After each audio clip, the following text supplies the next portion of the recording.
안녕하세요. 방콕에서 부동산 에이전시 운영 중인 고아저씨입니다. 자, 오늘은 제가 한 2달 동안 어떤 내용으로 유튜브를 만들었는지 봤더니 콘도를 소개시켜 드리는 적도 있고 콘도를 소개시켜 드리는 적도 있지만 대부분이 이렇게 콘도를 사면 안 된다는 내용을 많이 했습니다. 자, 그런데 이 내용을 한 부분 하다 보니까 또 시간이 지나면 리바이벌을 해야 되는 상황이 생깁니다.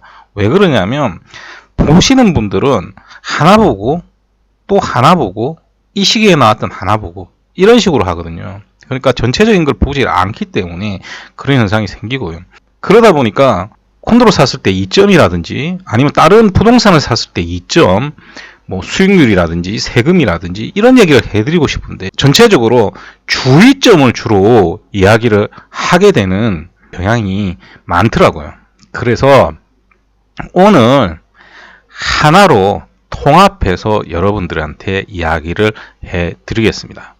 이 영상은 그래서 조금 길 수 있고요.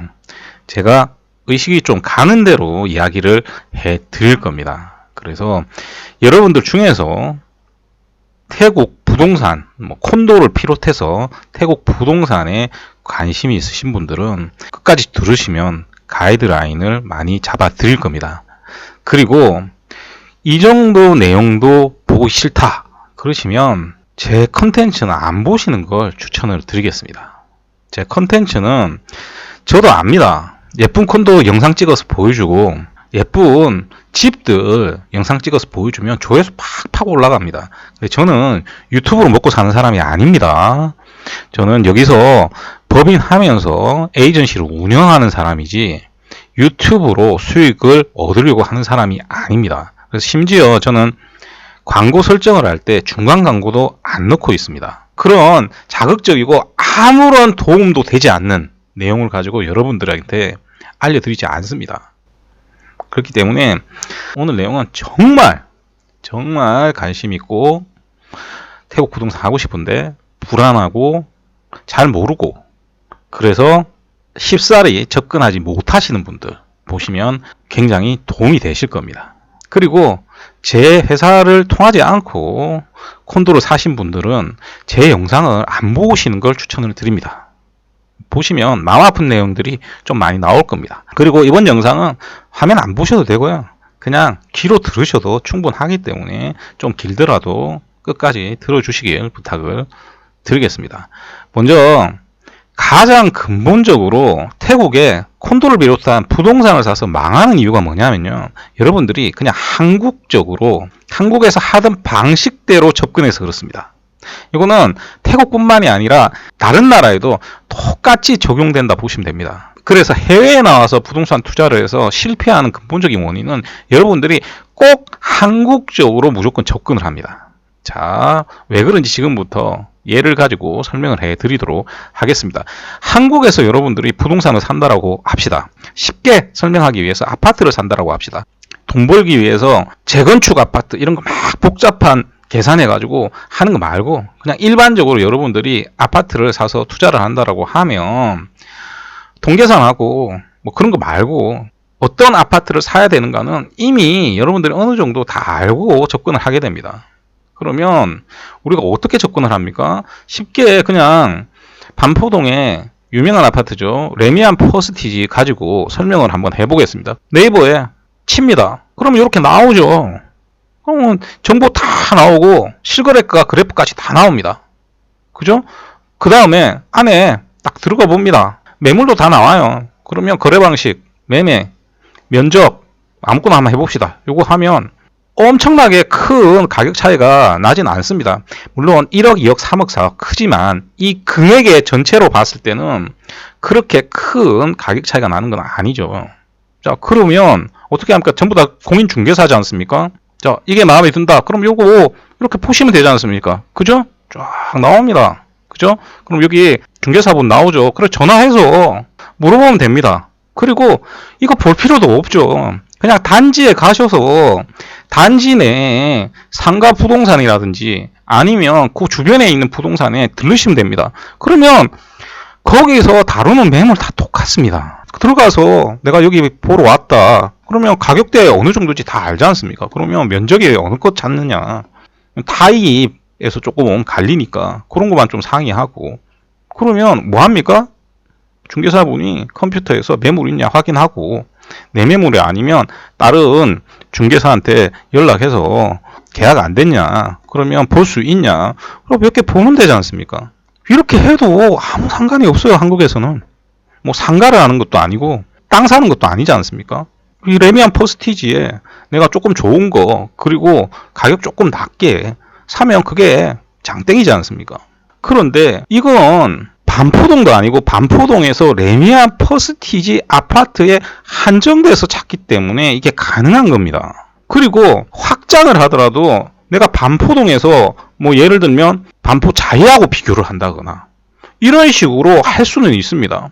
크게 문제될 게 없죠. 그럼 이쪽 부동산도 한번 가봤다가 저쪽 단지 부동산도 한번 가봤다가 그러면 대부분 파악이 다 됩니다. 그 부동산마다 자기들이 전문적으로 하는 단지들이 어느 정도 갈려져 있기 때문에 이러한 현상이 생기죠. 물론 레미안 퍼스티지 하는 사람이 자이 정도 다 할 수 있죠. 그런데 여러분들 여기서 동네가 하나 점프를 해버렸다 칩시다. 점프를 해버리면 당연히 그쪽에 다른 부동산을 가야 되겠죠. 그런데 여러분들이 저한테 문의를 할 때 제가 제일 싫어하는 문의고 제일 짜증나는 문의가 어떤 거냐면요.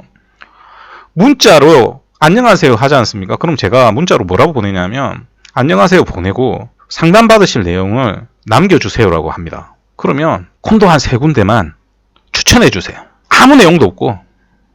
그러면 여러분들 서울이 면적이 이렇습니다. 그죠? 그러면 이 면적 안에서 아까 반포동이나 레미안 퍼스티지 단지는 굉장히 좁은 범위겠죠.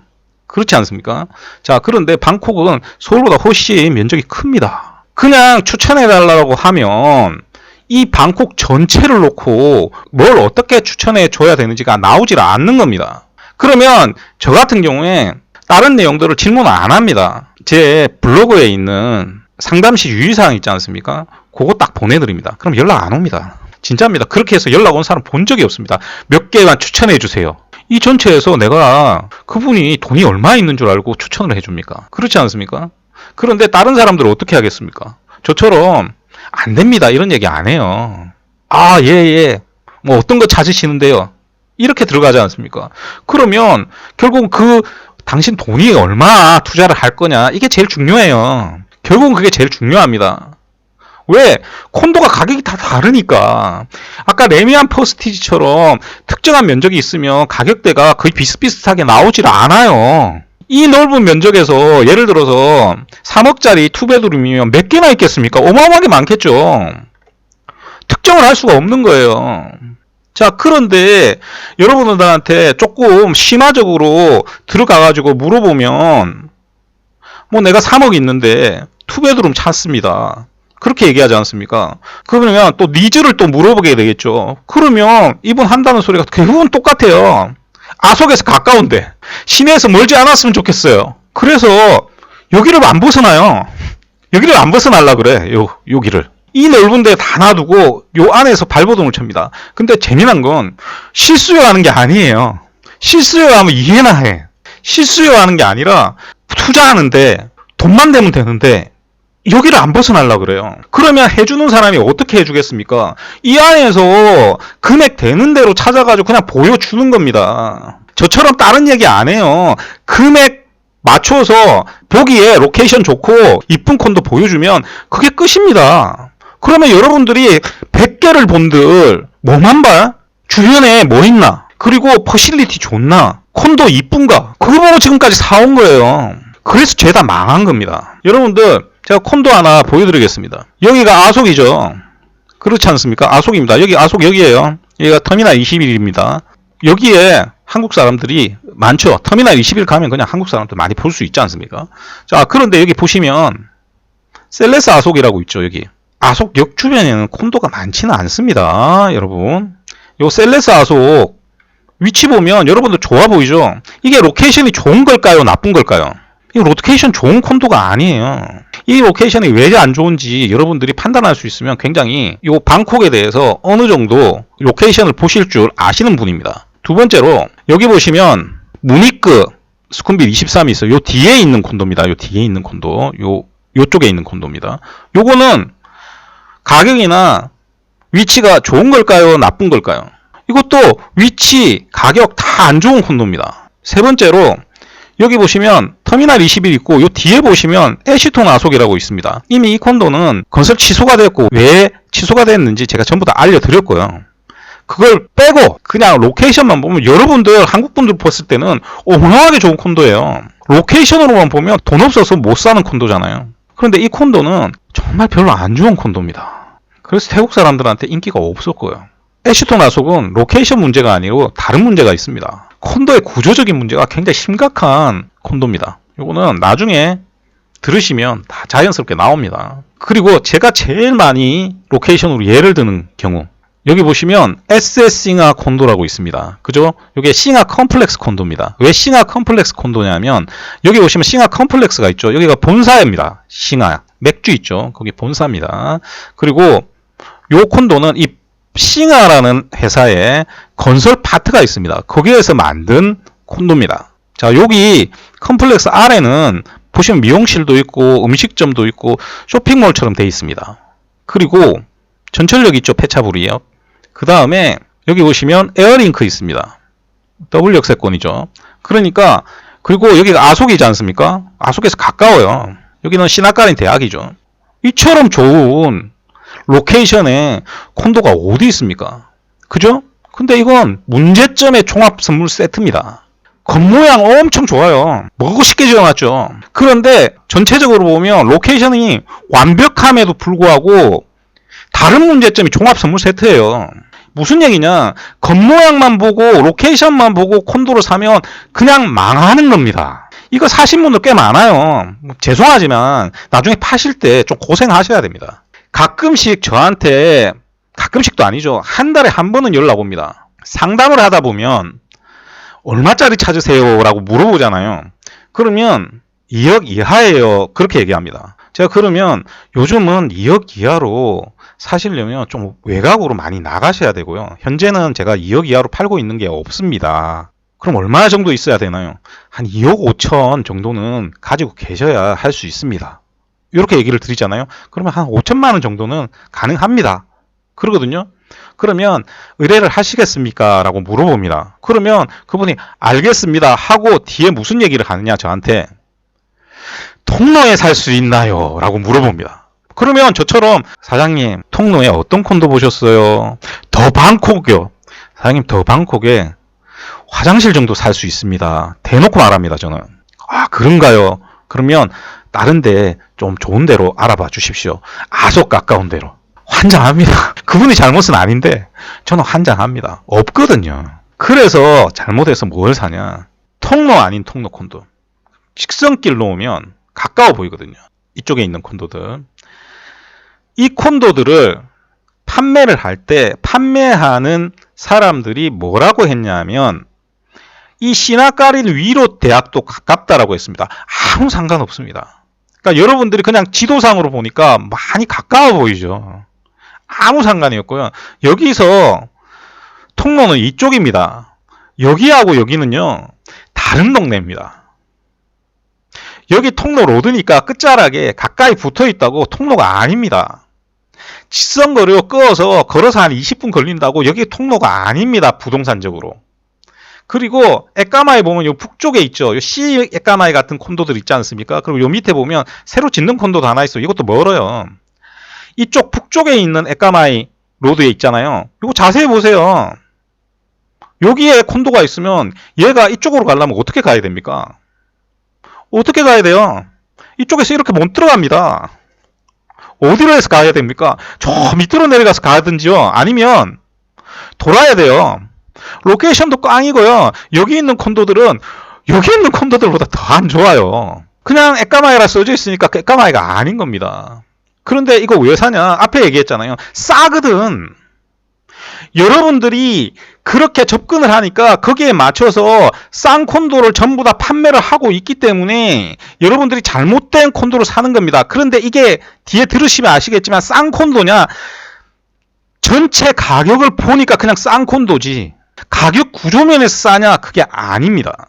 결국 겉모양만 보고 콘도를 사면요, 콘도 100개 봐봐야 아무 의미가 없는 거예요. 제가 이 얘기를 왜 하냐, 제가 처음에 사업을 하러 여기 와서 할 때는 태국인 에이전트를 한 명 놓고 일을 했었습니다. 여기 사시는 분들이 전부 다 그렇게 일을 해야 된다라고 저한테 조언을 하니까 나는 왜 그래야 되는지 모르겠다라고 얘기했는데도 그렇게 얘기를 하더라고요. 그래서 그렇게 했는데 아무리 생각해도 아닌 것 같아. 그 사람하고 싸웠어. 하여튼 싸우고 그냥 나 혼자 하겠다고 해서 그 뒤로 제가 건설사하고 직접 거래를 하면서 제가 직접 합니다.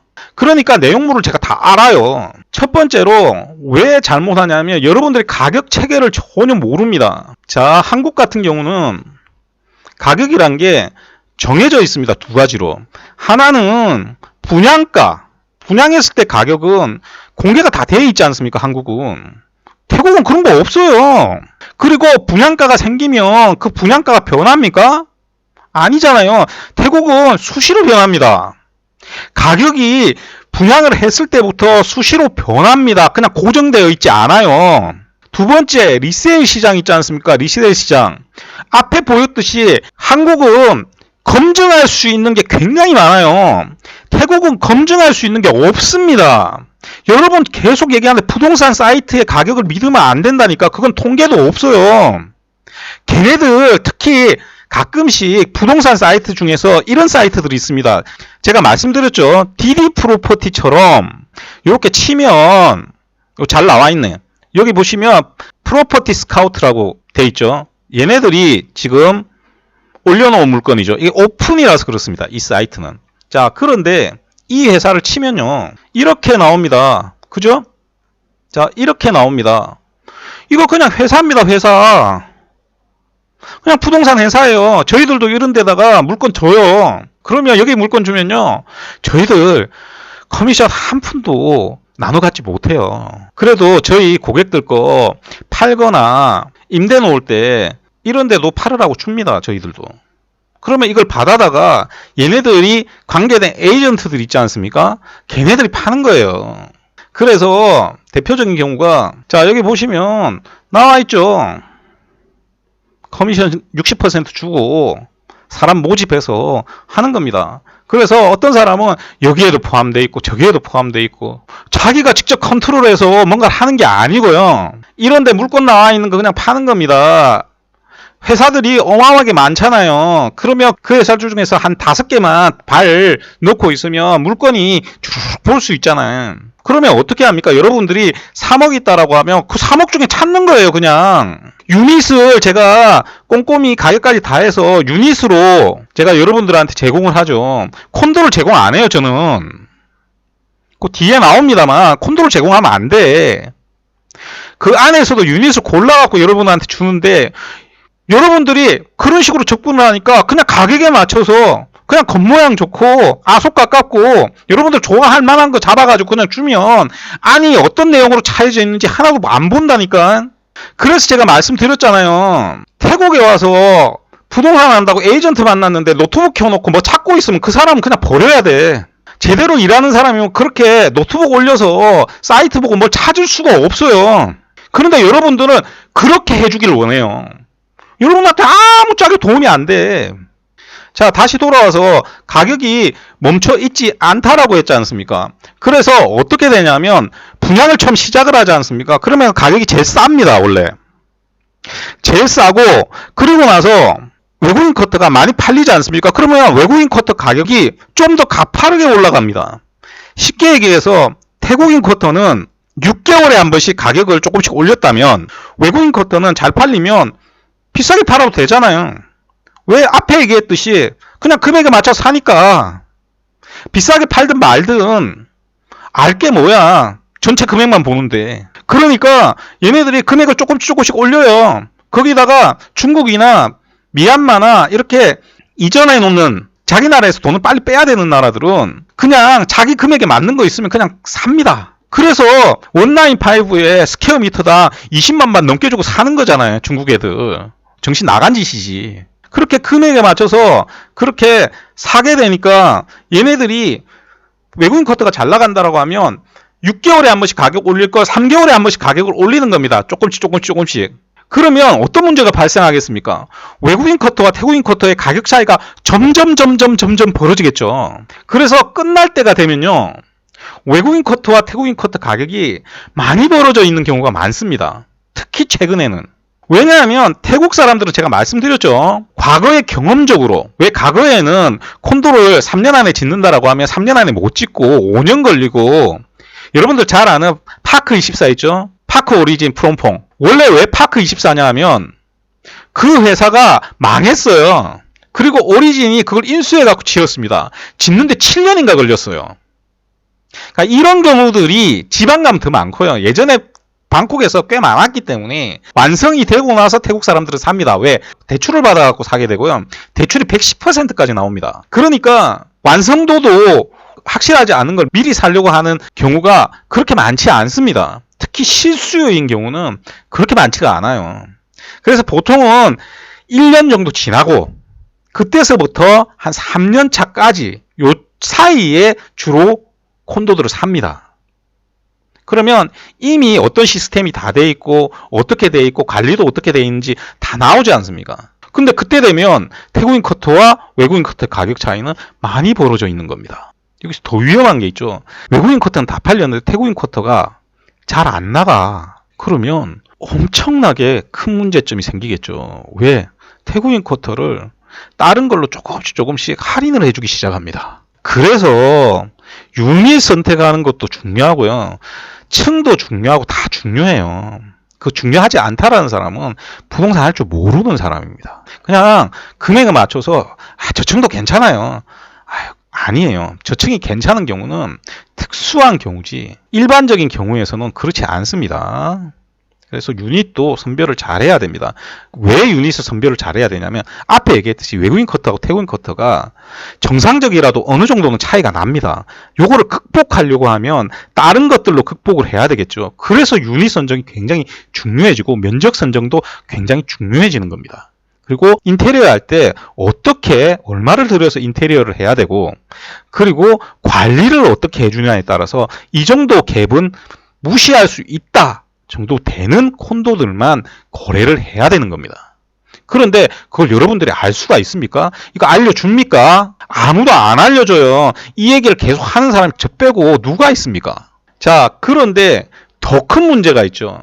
제가 항상 말끝마다 얘기를 하지 않습니까? 저는 제 회사를 가지고 건설사하고 직접 거래를 한다. 그렇죠? 그런데 제가 거래를 못하는 회사가 절반 정도 됩니다. 그러니까 큰 대기업이 15개가 있으면 7개는 거래가 되는데 7개는 거래를 제가 안 합니다.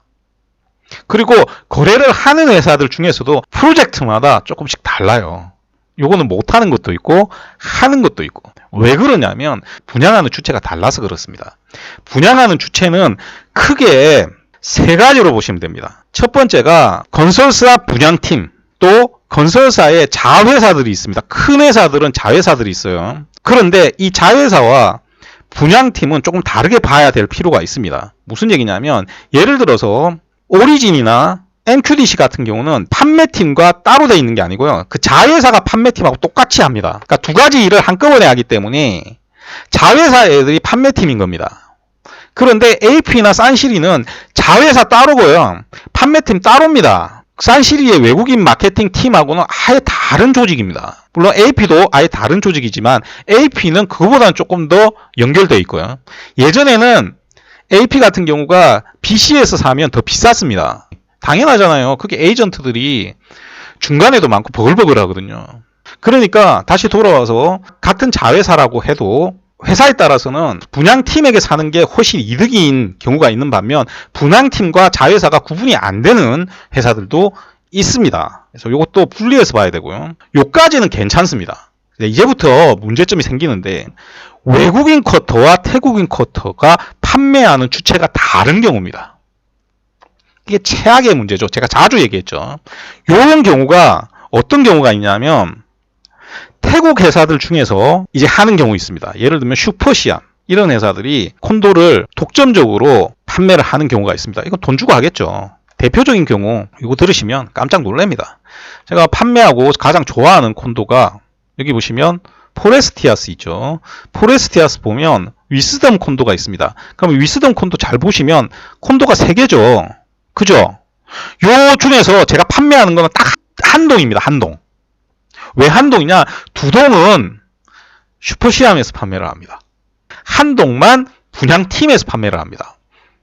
그래서 저는 그 한 동만 팔기로 했고 2동은 안 팝니다. 이것도 원래는 3동을 다 팔고 있다가 중간에 이 2동 판매권을 얘네들이 사가는 바람에 제가 2동을 안 파는 겁니다. 이해되시죠? 그러니까 여러분들한테 이 얘기 안 해주면 아예 모를 거 아닙니까? 그죠? 가격 체계가 완전히 달라요. 가격 체계가 바뀌어버린다니까 그 순간. 두 번째, 글로벌 부동산 회사. 대표적인 경우가 유명한 글로벌 부동산 회사가 있죠. JLL. JLL이 태국에서 가장 많이 콘도 분양을 했었습니다. 그래서 XT 같은 경우가 원래 산시리가 JLL의 대부분 외국인 쿼터 콘도 분양을 맡겼고요. 그러다가 이제 XT 같은 경우가 JLL 회사의 니즈에 맞춰서 만든 콘도라 보시면 됩니다. 그래서 XT 에까마이 같은 경우 제가 엄청 싫어한다고 했지 않습니까? 왜 싫어합니까? 그 30스퀘어미터짜리 29스퀘어미터짜리 회를 쳐놨다고 했지 않습니까? 자, 이렇게 회를 쳐놨습니다. 그죠? 왜 이렇게 회를 쳐놨을까요? 이유는 딱 하나잖아요. 이렇게 잘라놔야 금액에 맞춰 팔 수 있잖아요. 예를 들어 이걸 정상적으로 한 40스퀘어미터로 아니면 그냥 여기서 35로만 했다라고 칩시다. 그러면 금액이 확 늘어나는데? 그러니까 이렇게 잘라놓는 거예요. 이것도 보시면 36층인데 25스퀘어미터입니다. 이거 통로에 있는 거거든요. 이렇게 왜 해놨을까요? 이렇게 해놔야 단가가 비싸기 때문에 금액에 맞춰서 팔 수 있어요. 이거 누가 파느냐? 나이트 프랭크에서 팝니다. 자, 이것도 보시면 가격이 굉장히 비싼 콘도입니다. 엄청나게 작죠? 지금 보시면 엄청나게 작게 쪼개놨죠. 이 콘도를 팔 때 판매를 했던 회사는 DWG입니다. 그래서 아까 앞에 여기 싱하 컴플렉스 콘도 얘기할 때 제가 뒤에 뭐 나온다라고 했죠. DWG에서 판 겁니다.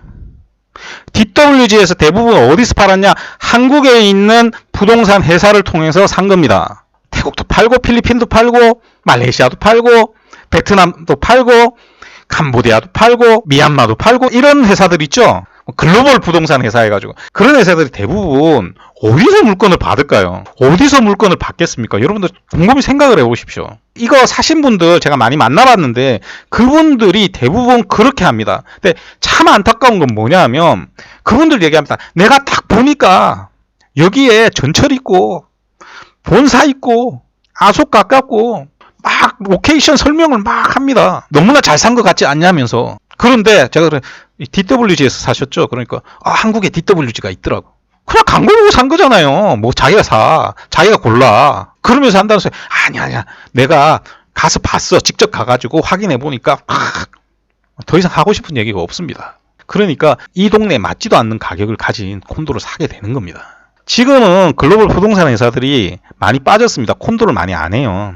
그게 코로나 때 한번 정화가 된 겁니다. 원래 JLL에서 팔던 회사가 산실이고 한국에서 XT 선전할 때 뭐라고 했냐면 태국에서 제일 큰 회사가 산실이다. 이렇게 광고를 했었습니다. 그 말 같지도 않은 소리입니다. 그때도 제가 말 같지도 않은 소리라고 분명히 얘기를 했고 지금은 더 말 같지도 않습니다.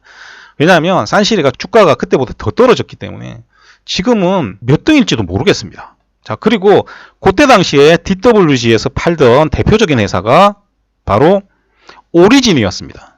뭐 오리진 하면 통로에 보면 3동짜리 있죠. 파크 오리진 통로, 파크 오리진 프롬퐁. 그 콘도들이 전부 다 예전에 DWG에서 판매를 했던 겁니다. 그리고 싱하 거도 DWG에서 판매를 했었고요.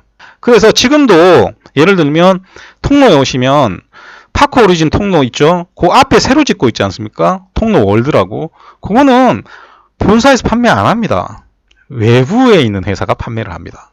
그래서 제가 안 파는 거예요.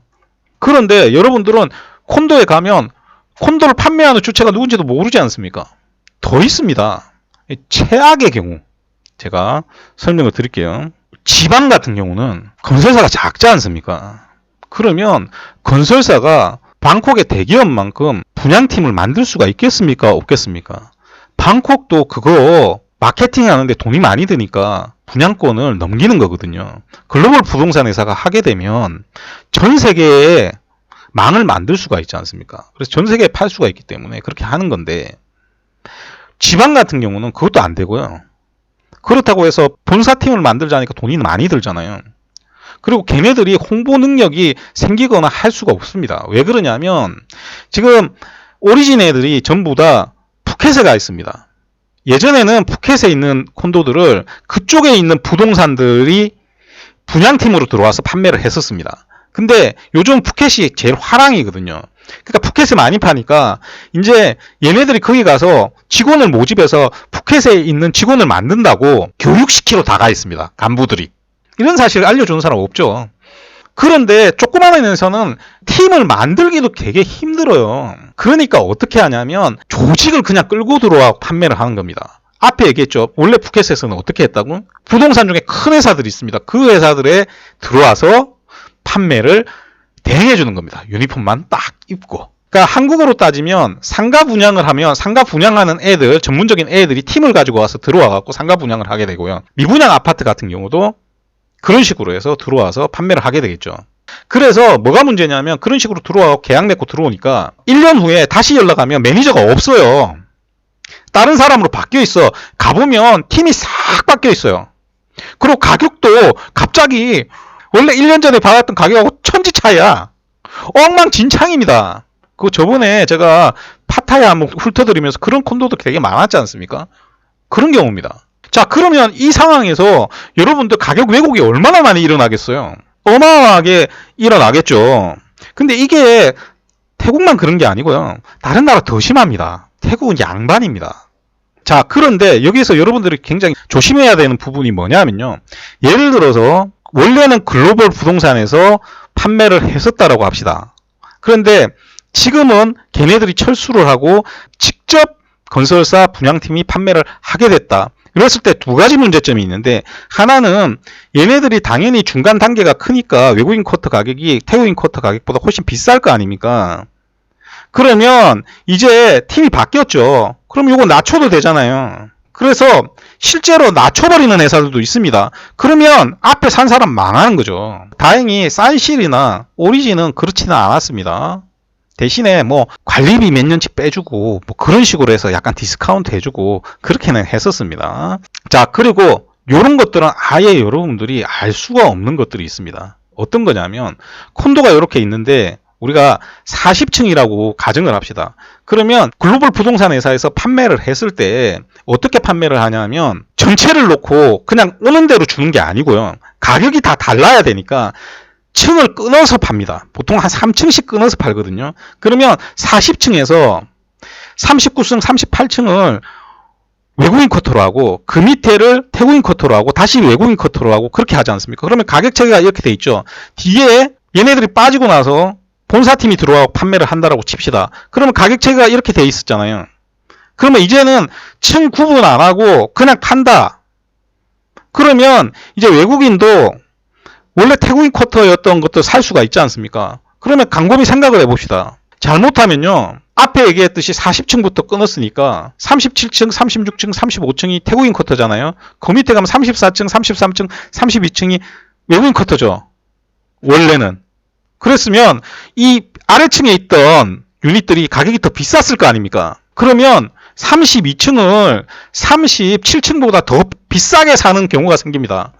이거는 정말 정교하게 안 보면 알 수가 없습니다. 그래서 제가 유닛을 지정해서 주는 겁니다. 한 요 정도 들으셨으면 이제 포기하고 영상 끄실 분들도 굉장히 많을 거라고 생각합니다. 그런데 태국 콘도는 다음에 제가 말씀드리겠지만 투자성이 굉장히 좋습니다. 제 블로그에도 지난주인가 지지난주에 써놨죠. 자, 그 다음에 외국인 쿼터하고 태국인 쿼터의 차이 비율은 일정 수준이면, 제 기준에서 일정 수준이면 충분히 가능하다라고 했지 않습니까? 그거 넘어가면 안 되는 거거든요. 그런데 이게 가격이 앞에서 말씀드렸듯이 계속 변하고 유닛마다 전부 다릅니다. 태국은 101호부터 1000호까지 있으면 이 가격이 전체가 다 다릅니다. 자, 그러면 무슨 문제가 생길까요? 외국인 커터와 태국인 커터의 가격 차이도 유닛마다 다 달라집니다. 최근에 대표적인 예가 자주 예를 듭니다만, 여기 아이데오 스쿤비 라마4 요거 제가 판매를 한다라고 얘기를 해놨는데 분명히 경고를 많이 드렸는데도 분명히 가서 사신 분이 있습니다. 그럼 요거 체크 못합니다. 외국인 커터와 태국인 커터가 0%인 것도 있었고요라고 하는 이유가 있겠죠. 그 다음에 13% 나는 것도 있었습니다. 그래서 유닛을 지정해서 주는 겁니다. 그래서 제가 물어보죠. 의뢰하시겠어요? 라고 물어보고 유닛 정보를 드리는 거지, 의뢰도 안 한 사람한테 정보를 막 주지 않습니다. 저는 이 정도 들으셨으면 이제 이 가격에 대한 문제가 얼마나 여러분들이 알기 힘든지 아실 겁니다. 콘도의 겉모양만 보고 이 가격적인 문제를 여러분들이 알 수가 있습니까? 없습니까? 아예 알 수가 없습니다. 그러니까 제가 계속 누누이 말씀을 드리지 않습니까?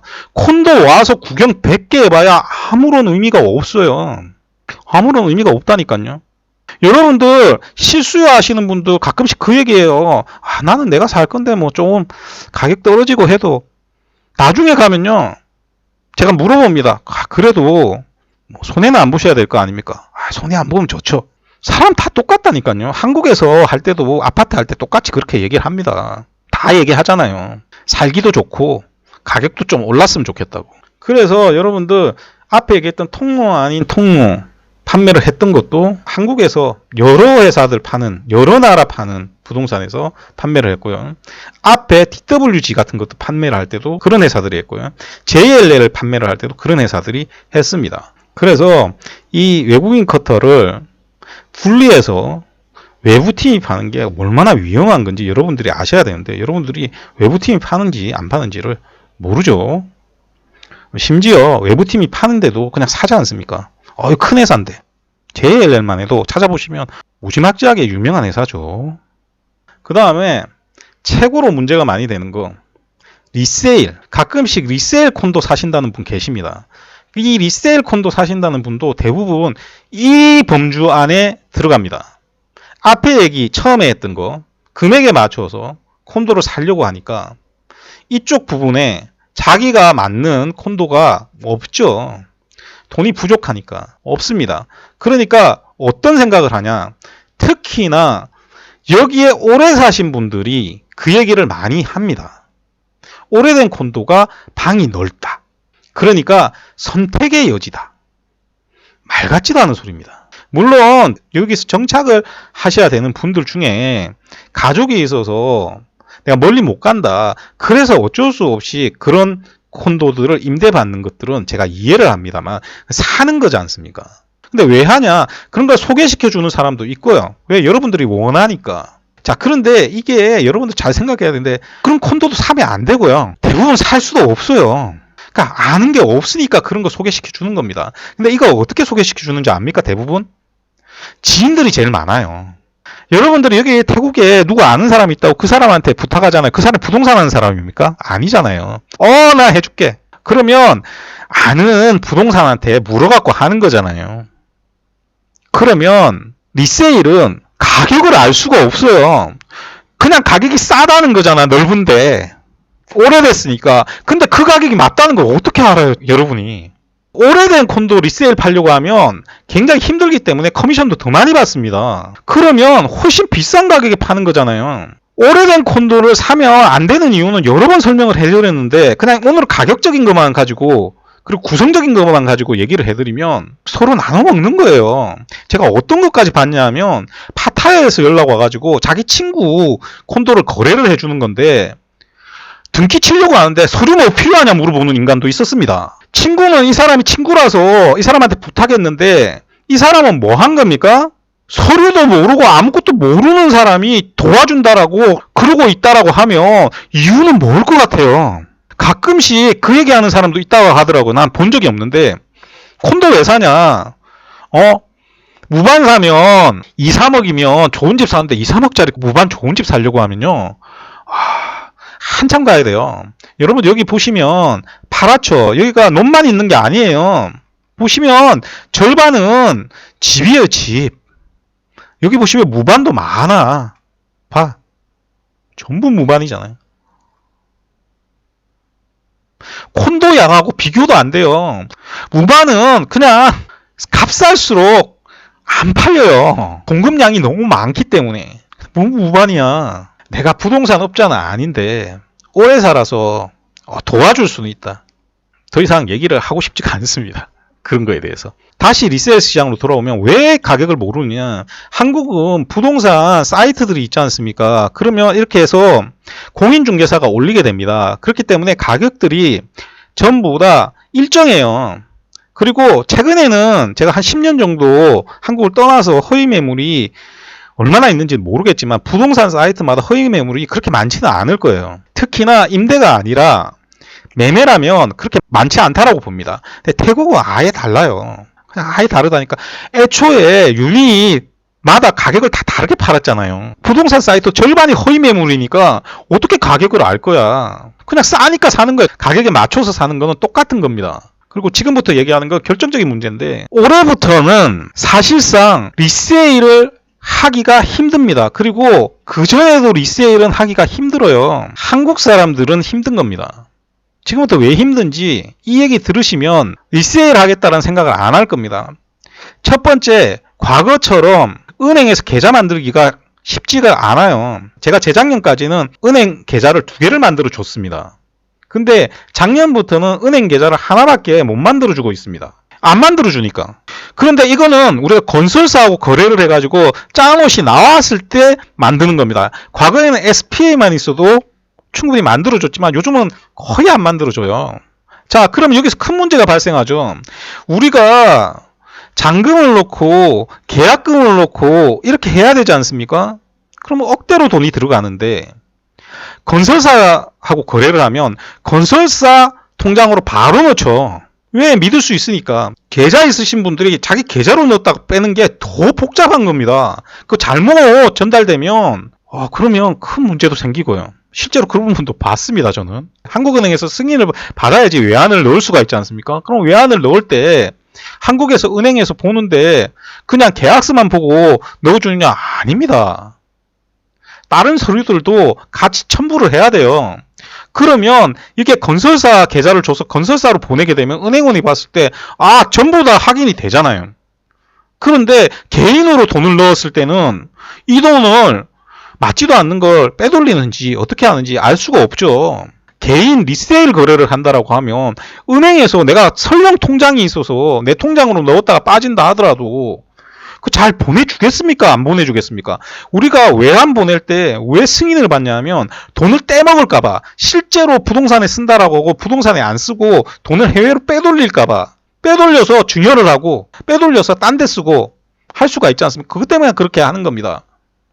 그런데 내 통장으로 돈을 넣어요. 그 다음에 리세일이야. 은행에서 잘 안 보내주겠죠. 자, 근데 잘 안 보내줬는데 지금은 계좌도 못 만들어. 그러면 주인한테 다이렉트로 돈을 넣어야 돼. 그것도 위험해서 하겠어요? 못 하겠어요? 그러면 이런 분들 계시죠. 태국에서 일하면서 계좌를 가지고 계신 분들이 있지 않습니까? 저처럼 계좌를 여러 개 가지고 계신 분들이 있습니다. 그러면 내 통장으로 넣었다가 다시 빼면 안 되냐? 자, 그런데 이 부분도 돈 세탁 때문에 지금은 잘 안 됩니다. 여기에서 상주하시는 분들은 잘못 돈이 많이 들어오잖아요. 그러면 소득세가 잡혀버립니다. 소득세가 잡힐 수가 있습니다. 그리고 과세 때문에 이걸 한번 들여다보게 되면 이걸로 설령 콘도를 사게 되더라도 우리가 대부분 사람들은 외국인이라서 돈이 해외에서 들어왔기 때문에 세금을 안 냅니다. 이게 큰 장점이거든요. 근데 이 사람은 여기서 살고 있는 사람이라는 게 다 드러났기 때문에 잘못하면 콘도 사서 임대를 놔도 세금 내야 되는 상황이 발생할 수 있습니다. 그래서 리세일 싸면 안 된다라고 한 겁니다. 리세일은 원래도 투자성이 없습니다. 왜? 한국처럼 단지 아파트였기 때문에 그걸 밀어서 재건축을 할 수 있냐? 아니잖아요. 그런 개념이 없어요. 다른 나라는 그런 개념이 없습니다. 그러면 다시 돌아와서 리세일을 누가 사라고 추천을 할까요? 왜? 여러분들 이 점을 잘 생각을 하셔야 됩니다.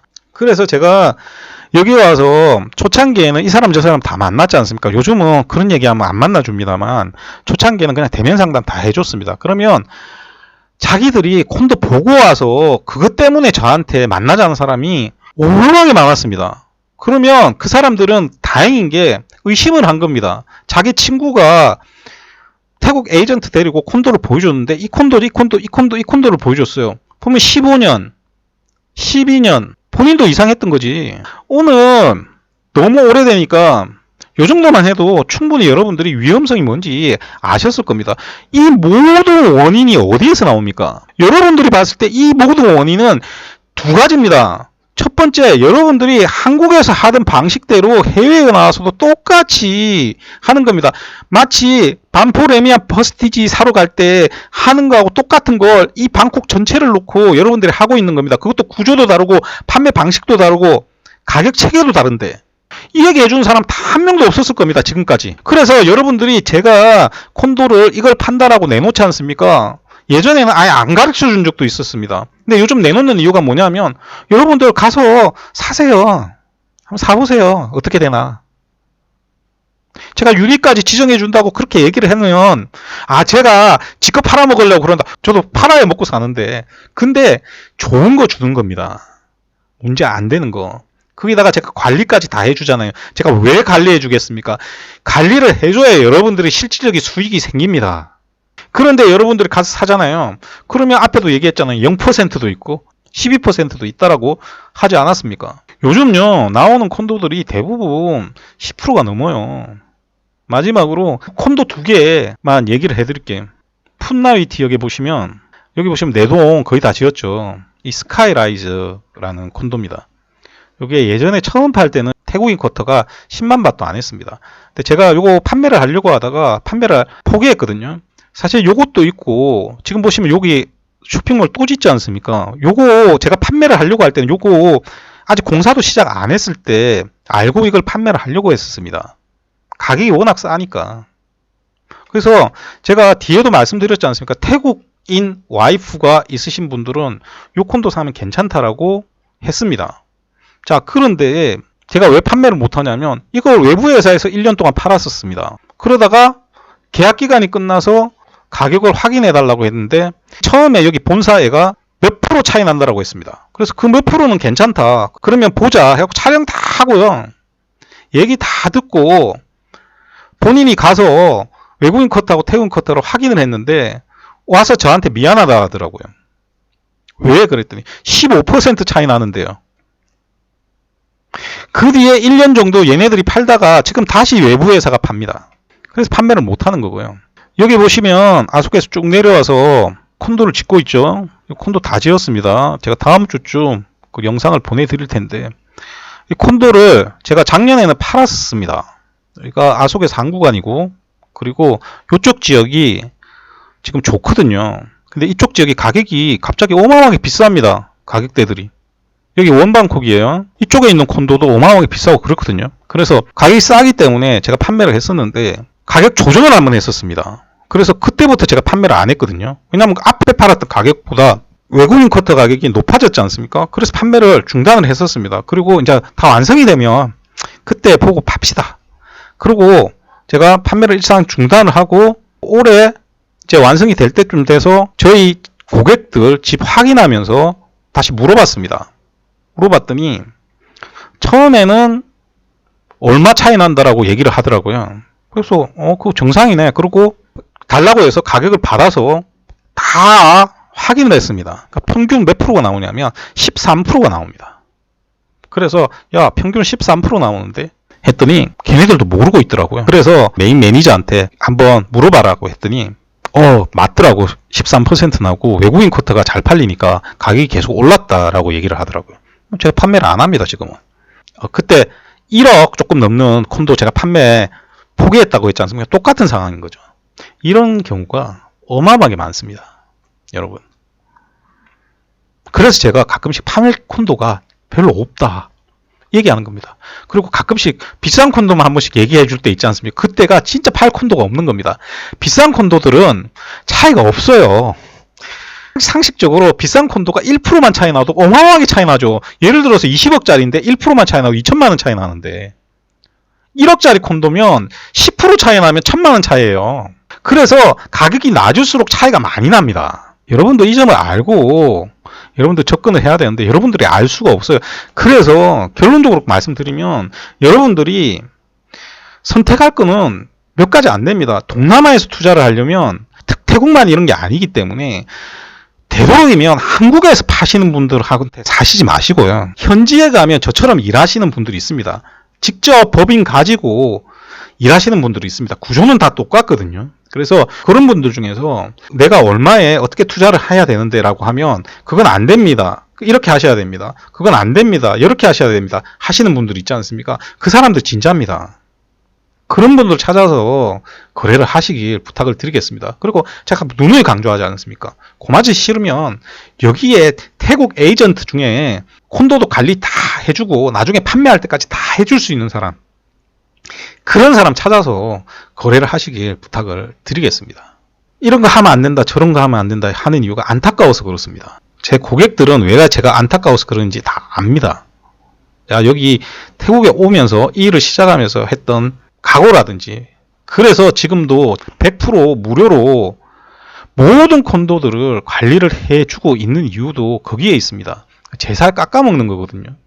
제가 이렇게 이건 안 된다, 저거 안 된다는 건 부정적이라서 그런 게 아니라, 저하고 통화해 보신 분은 아시겠지만 저 굉장히 친절합니다.